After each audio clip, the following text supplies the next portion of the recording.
Let's look at the final against New Zealand. A lot of people looked at the Proteas as the team that should be able to walk away with a win, but it wasn't so. Where did you lose it? It was tough. I think a lot of us sort of thought before the time we would win. It felt like it was a line in the stars, and everyone said they had a feeling, and their grandma said we would win, and this auntie had a feeling, and it just felt a bit too good to be true. But yeah, I think they came out with some big intent. Straight from ball one, I think one of their batters ran at Captaincy, which hadn't happened the whole tournament, and they really came hard at us in that power play, and it just felt like we were just chasing the game from then onwards. So credit to them. I think they came out a lot harder than we thought they would have.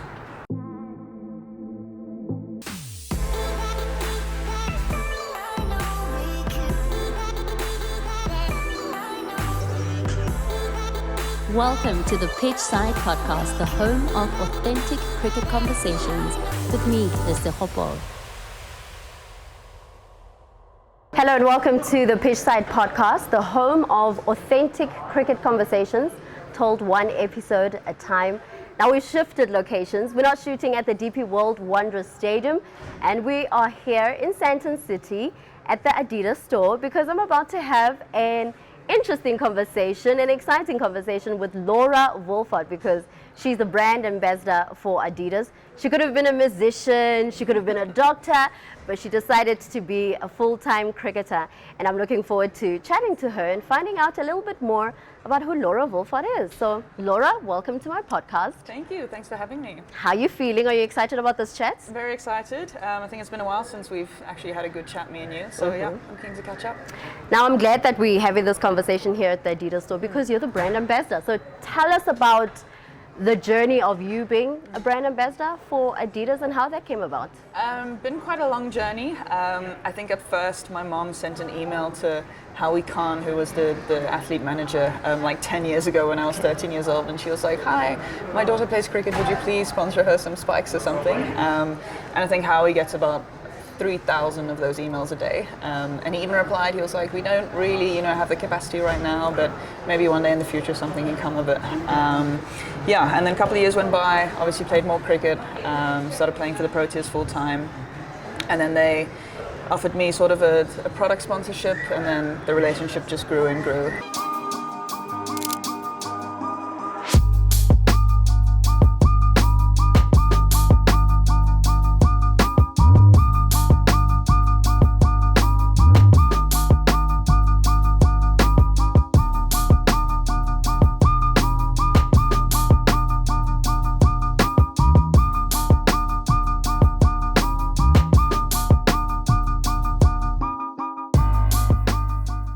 So Laura, let's backtrack a bit. Let's talk about the moment in which you made your debut for South Africa when you were 16 years old, 16, right? yeah. It was actually against England at Benoni, so a bit of a full circle moment last night.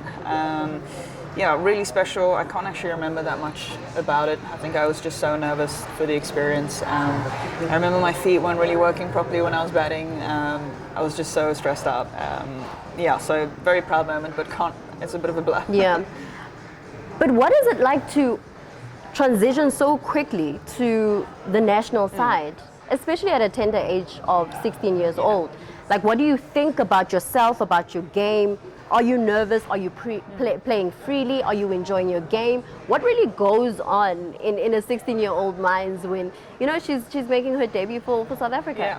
I think thinking back now, I was probably a little bit too young to debut and play international cricket. I think now there's a bit more of a pathway, sort of you experienced SAA cricket, SA Emerging, SA Academy before you just go straight to the national side, which I think is a bit of a better pathway. I sort of made a massive leap from provincial cricket to SA level, and it was pretty big. A lot of nerves. Skills probably wasn't like all the way up to scratch. But yeah, it was an awesome opportunity. I'm very grateful for it.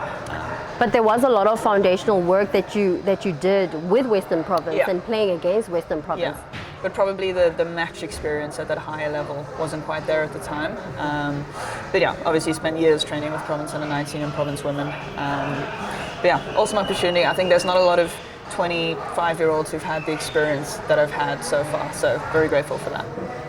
You speak about experience, not getting that much international experience playing for provincial cricket, but what do you think playing for the national side has personally taught you as an individual, but also as a cricketer? I think a lot. I think team sport in general teaches you a lot. Whether it's patience, whether it's learning to deal with different people, getting to know people from different cultures, different backgrounds. All of the ups and downs in cricket, I think, have taught me a lot. Sort of not letting your highs be too high and your lows being too low, but it's way easier said than done. I think, there's a massive mental side to cricket that is sort of not spoken about enough.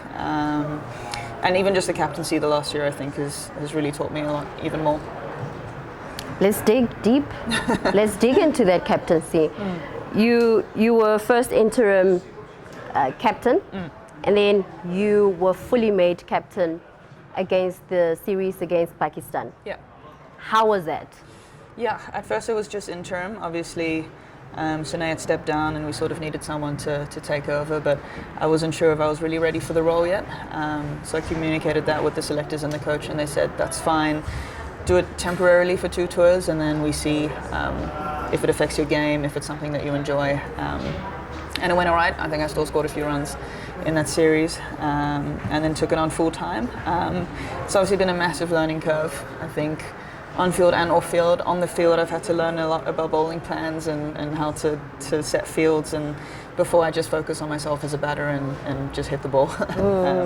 But yeah, I think it's given me a bit of a different perspective on cricket, which has been awesome to read the game more conditions-wise, bowlers-wise, and I think it's made me a better cricketer. So.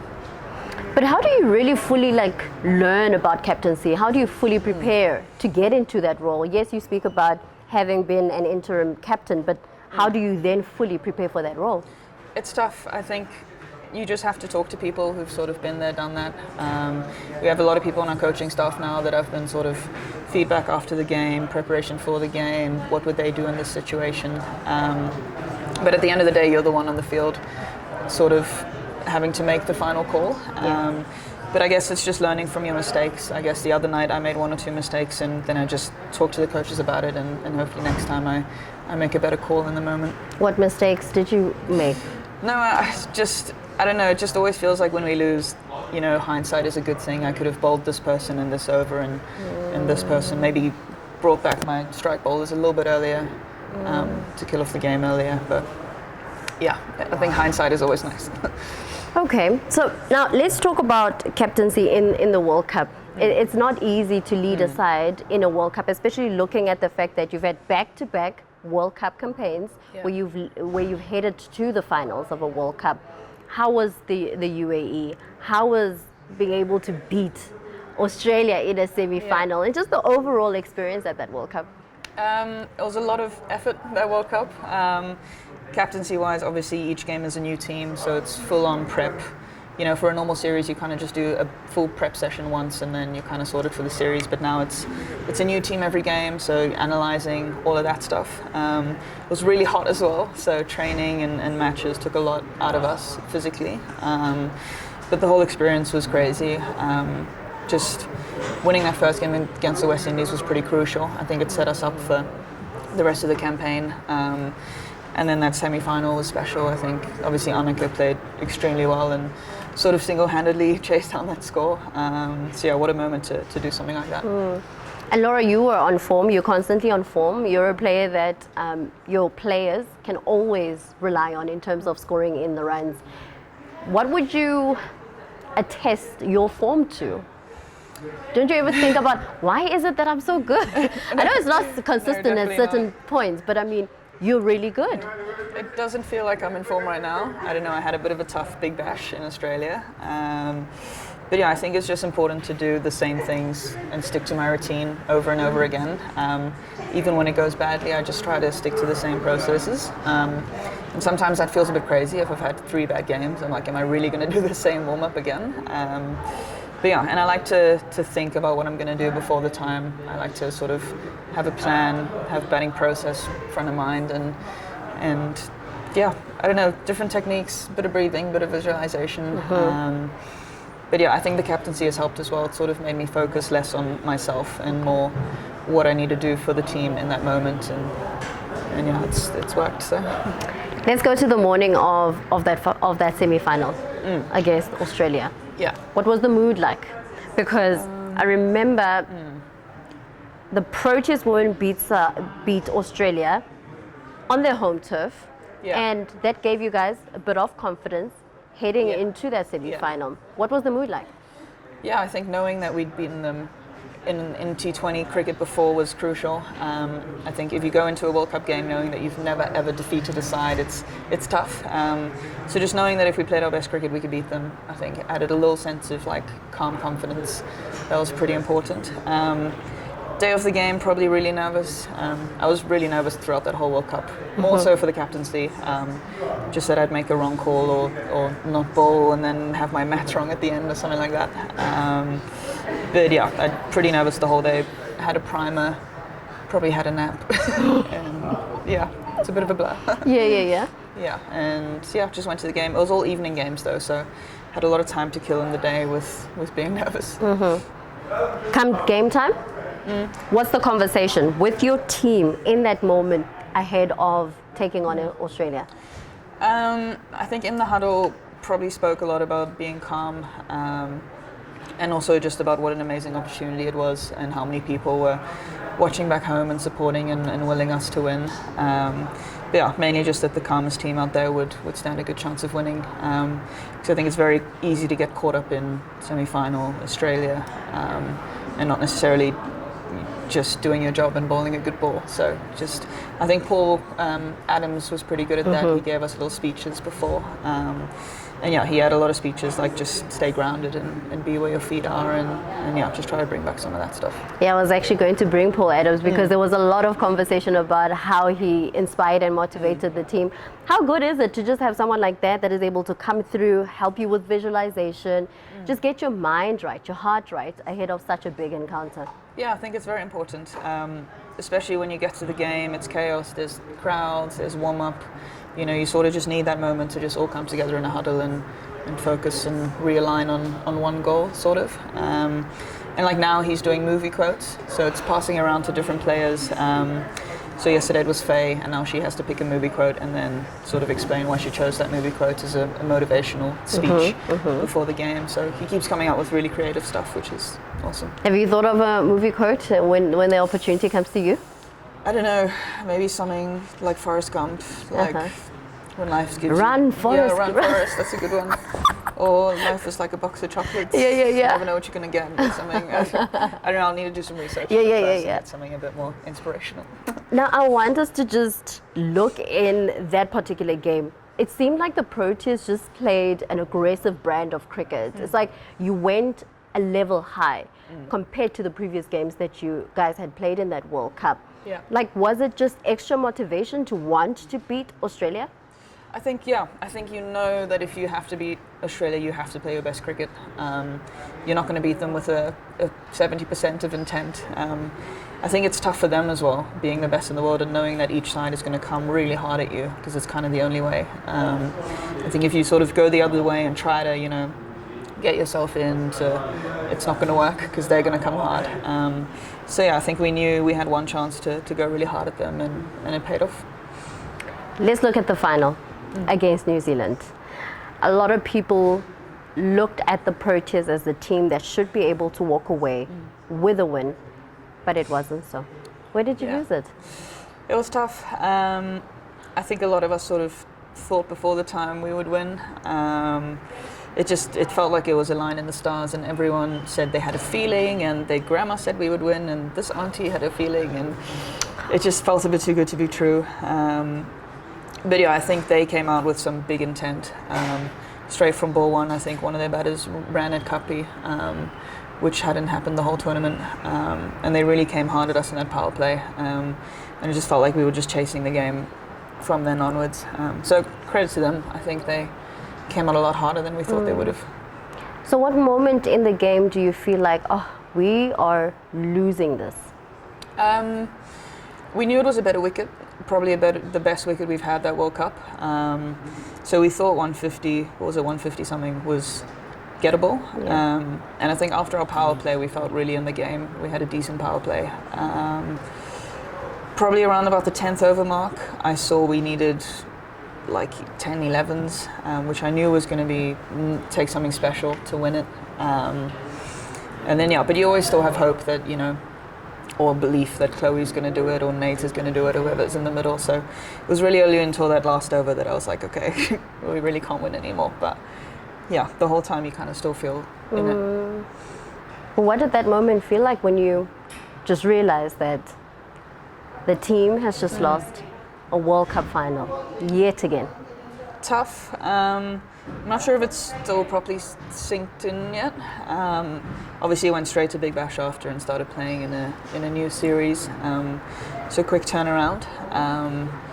But when it happened, I don't know. I was kind of sad, but almost just calm. Just like, okay, need to go do the press. I need to go do the interview. I don't think I've really thought about it that much yet. Just trying to block it out and move forward. Also, doesn't the team have moments where it debriefs together? Because, this is a collective loss. Yeah. And has there not been any moments where you guys have, like, spoken it out and you kind of deal with, the pain of having to lose another World Cup final? Not really. We obviously got together right after the game and spent the next few days together just doing some team building stuff in Dubai. But then everyone sort of went their separate ways. A couple went to Australia, a couple went back home. And this is sort of the first time that we're back together since then, with a bit of a new squad as well, so it's a bit different. But probably not. But it's probably something that we should do. Do you kind of feel as if there's traces of the World Cup and that disappointment just coming through and filtering through into this next series against England? I don't know, maybe not necessarily. I think we have a couple of new fresh faces, some new energy. Feels like a different series.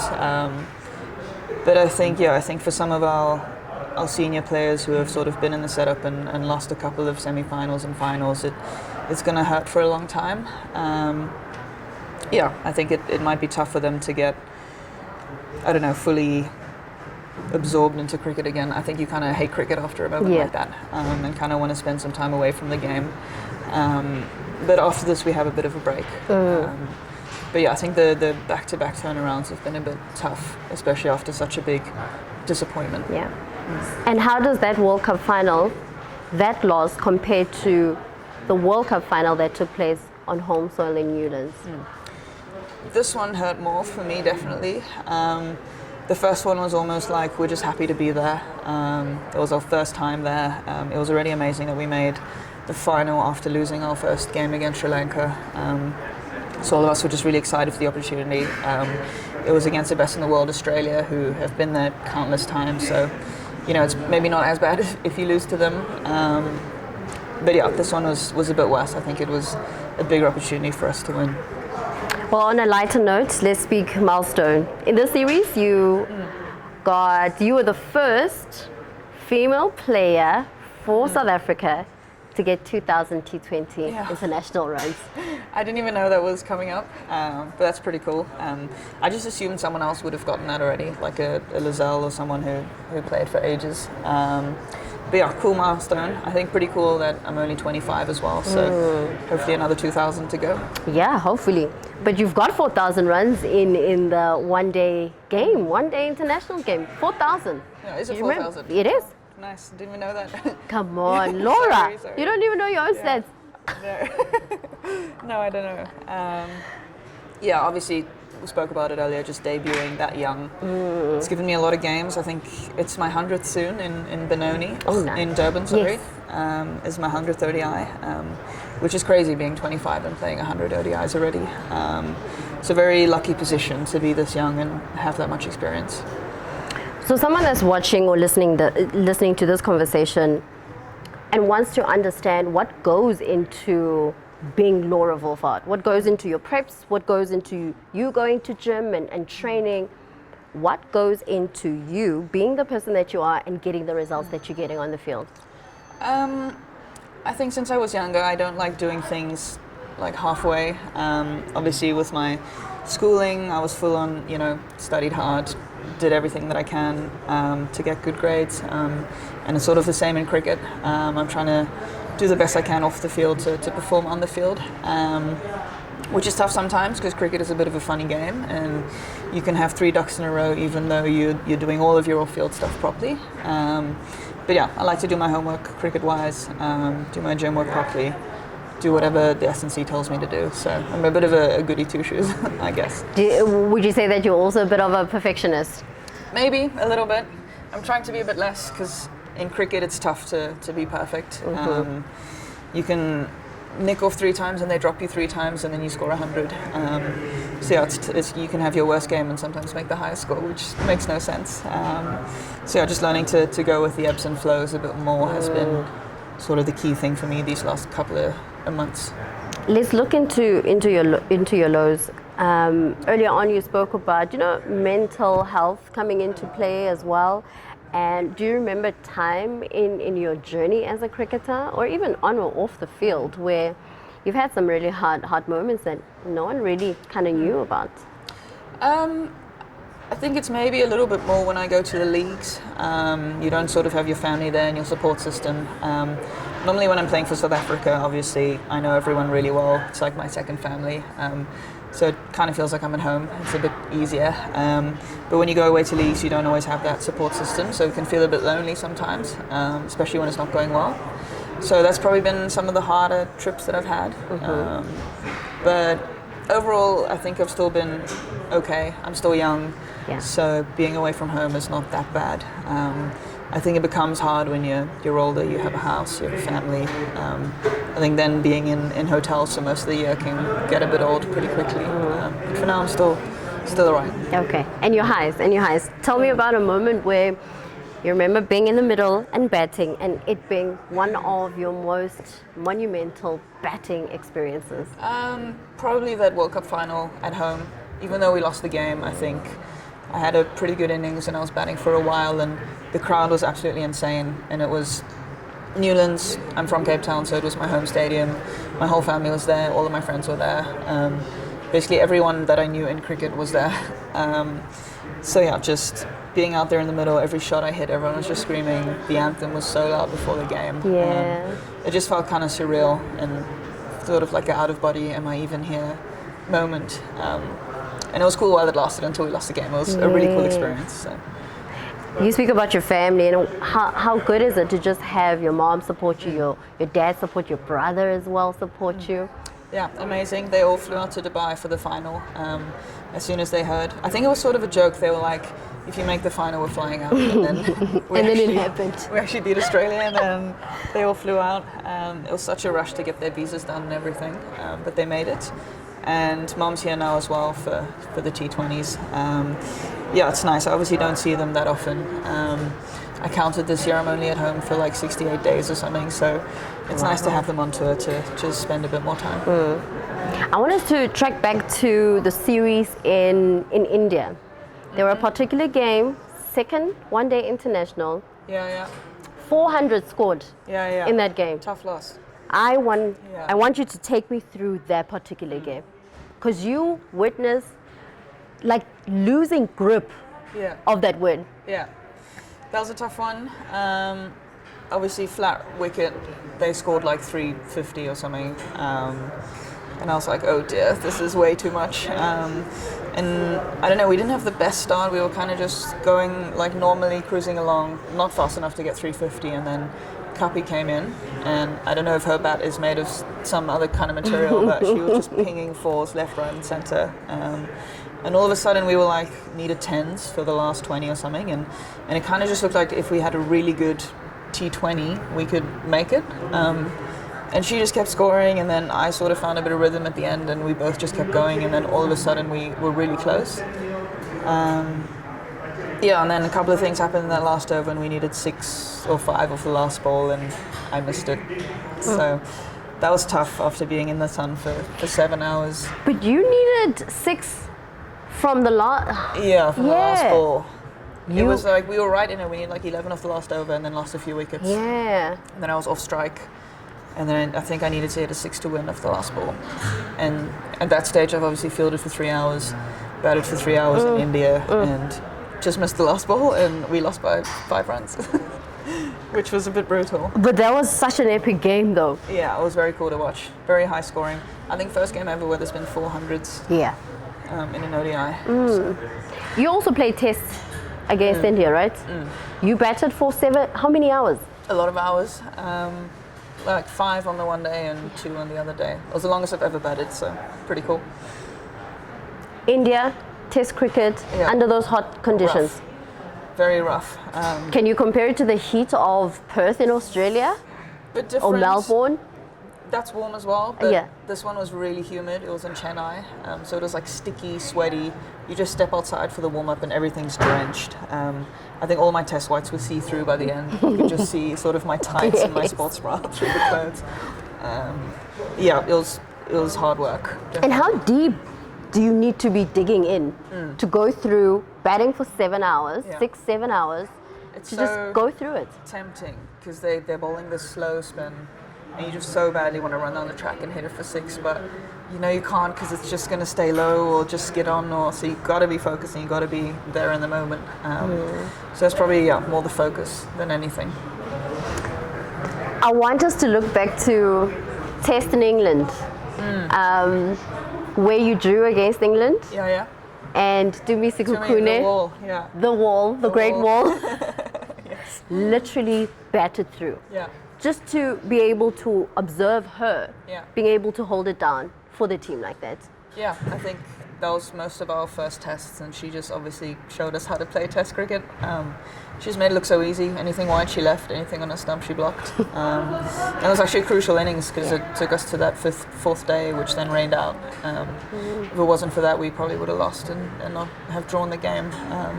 So yeah, that was crazy. And looking into the test now in Bloemfontein against England? Obviously, haven't played that much, but from what I've heard, it should be a bit of a good batting track. So it should be a pretty high-scoring test match. Obviously, we've played a couple of tests since then, so it should be a little bit more experienced. So excited for the opportunity. Okay, I've got a couple of pictures that I want you to relive. Okay, I'm going to show them to you. Yeah. And we're going to start. I was hoping that these were cut, but it's fine. Let me do this. Thanks, Boomy. Let's start with, let's see, from your Instagram, of course, I stalked you a bit. You have to scroll down far to get those. I did. Yes. Okay, let's start with this one. Oh.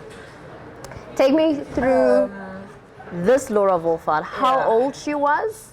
14. So Uh-huh. probably around about 14, 15 years old. That would have been like an under 19 Western Province trial type of thing. Yeah, I think I was just absolutely obsessed with cricket at the time. Everything in my life was about cricket. And I was so excited to be starting to play. I think at that time I just started playing for Western Province women. So I was playing with all of these big names and older women and just learning so much. And yeah, it's a very young Laura. And what would you say to this Laura? I wish I could spoil the fun for her and tell her that, you know, you're going to play for South Africa in almost 100 games. I think she'll be super thrilled. That's beautiful. She'll love that. Had you ever had intentions and plans of playing for South Africa when you were at this tender age? I think definitely. Definitely obsessed with cricket and the Proteas. And there wasn't much on Proteas women back then, so it was more the male players that I looked up to. But yeah, I didn't care. I just wanted to be like them and play cricket for my job. So. Okay, let's move on to the next one.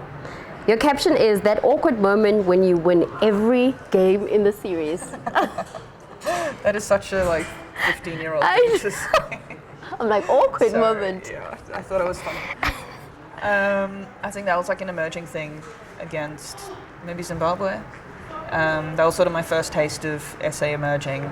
I think I scored quite a lot of runs in that series. I think it was the first time that Hilton, who was our previous coach, sort of saw me play and sort of took note of everything. So I think that was probably a big series in my call up to the Proteas. And the players that are in this picture? Robin Searle, is that Denisha? Yeah, a couple of players that I've played along the way with. I don't think any of them still play for the Proteas now. Okay, Yeah. and made my Proteas debut against England today. We spoke about that. Cute. Yeah, that was my debut. Obviously, super nervous, and just amazed that I could play with, those players in my team who were sort of my heroes before. Western Province. That's where it started. You and Laura Goodall. Me and Laura. Yeah, I think Province was obviously crucial to my cricketing career. Spent many hours in the nets with those girls. Wasn't able to play for them a lot recently because it always clashes with Big Bash and stuff. But now I've actually moved to Titans, but I haven't made my debut yet. So hopefully the schedule allows it this season. But yeah, really grateful to Western Province and all the opportunities I got. Do you remember when this picture was taken? Yeah, that was one of the Bloom weeks. We had like cricket weeks where we'd play 5 days in a row. It was pretty brutal. We don't have it anymore. We now have a proper sort of provincial home and away type of thing. But yeah, that's how we got our cricket in. You and Virat Kohli. Virat Kohli, the GOAT. The famous picture. Yeah. We were in New Zealand and they just happened to be staying at our hotel and I bumped into him in the lobby and he was actually really friendly. And he'd actually said that he'd been watching some of our games on TV. Okay. And asked him for a selfie. Yeah, a bit starstruck. Yeah. Were you? Yes, definitely. He's very cool. He looks cool. Yeah. And lastly, WBBL. First win. Obviously, really unexpected to be there. I was 18, just finished school and got a call up to the Big Bash. I don't know how they knew about me or how they saw me. I didn't do much that season, but it was just amazing to be there and to learn and to see how different countries go about their things. It was my first sort of experience in a team that wasn't a South African team. And we ended up winning the tournament, which was pretty cool. Yeah, and how was that? I mean, just being WBBL champs. Pretty cool. Obviously won it twice again with strikers. Yeah, it's a cool competition. I think it used to be a very long competition, 2 full months, so it sort of felt like you were part of it and part of that sort of group. So to win it at the end is special. Now, Laura, moving ahead, just talk us through what your future plans and aspirations are, because you're still young and you've got a lot of years ahead of you. Obviously for South Africa I want to continue with the captaincy, get a lot better at it. I think there's still a lot for me to learn. It would be amazing if we could win a World Cup one day. I think that's sort of every cricketer's dream is to win a World Cup. And then batting wise, just keep scoring as many runs as I can. I think there's still a lot of things I want to get better at with the bat, open up new areas. We have a new batting coach, Bakir, who's been helping me quite a lot, so it's been awesome to sort of think about my game in a different way. So I'm looking forward to the next season to make those improvements. Speaking about Bakir, new coaching staff, what is it like just to transition from Coach Hilton's leadership and just having new coaches come into the side? Obviously a bit different. The nice thing was that Dylan took over as interim and he's sort of been around the group for 4 or 5 years, so he sort of knows the way that things are usually run. So it wasn't too big of a shocking change straight away, but obviously still awaiting the new head coach, whoever that may be, to see what sort of new energy they bring. But so far it's been good. I think obviously having a full-time batting coach, having a full-time fielding coach has been massive. Before it was just head coach and assistant coach. So we were a lot more specific in what we do now, which was not really possible before. So yeah, it's been good to have those extra resources. Speak about winning the World Cup in the future under your leadership. What is it that South Africa needs to do in order for them to win a World Cup, Laura? I think we need to build our depth a bit more. I think it's tough to just rely on the same group to do it every time, which is why I think this series is crucial to give the youngsters a go and to see what we have in store.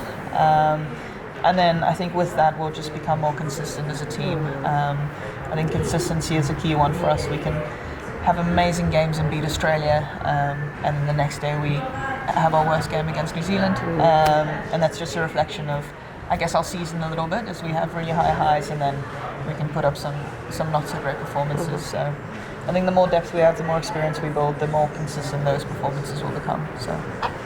And lastly, how would you sum up your career so far as a cricketer for the Proteas? How would you sum it up? Whether it's one word or it's a sentence. Fun, exciting. Really? Yeah, I think it's been an awesome journey. A really cool thing to be doing as my full-time job. Yeah, I'm just really grateful that I'm able to do it. And I'm grateful that you made time to come chat with us here on the podcast. That was Laura Wolvaardt. She says she enjoys and loves having fun, and that's how she would sum up her journey as a Protea player. But thank you so much for coming through to the Adidas store. Thanks for having me. Encourage everybody to come through, come buy some clothes and all the black. Yeah, but I think it's gonna come out later, so that's not gonna help. Sorry. Never mind. Never mind. But thank you so much for tuning in to the Pitchside Podcast. That was my sit-down interview with Laura Wolvaardt, and we will see you on the next episode. But before we wrap up, look into the camera, Laura. Which one? That one. Yes. Or that one. Tell us. Or that one.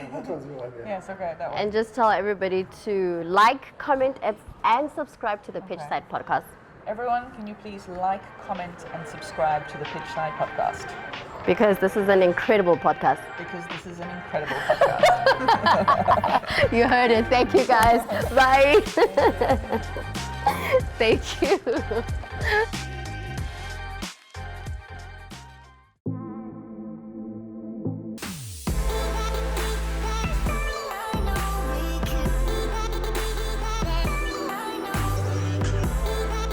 Welcome to the Pitchside Podcast, the home of authentic cricket conversations with me, Mr. Hopo.